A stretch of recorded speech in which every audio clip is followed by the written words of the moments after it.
Want to start using eBay to buy or sell items, but not sure how? I'm Jessica, and in this video, I'll show you how to download and install the eBay app.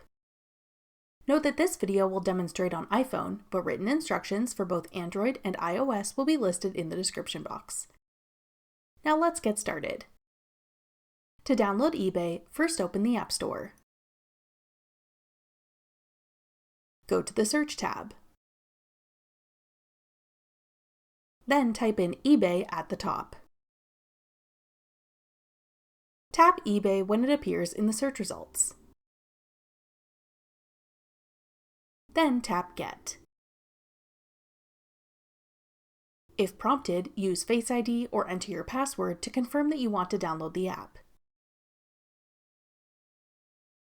Wait for the installation to complete. Then tap Open to start using eBay. That's all it takes to download eBay.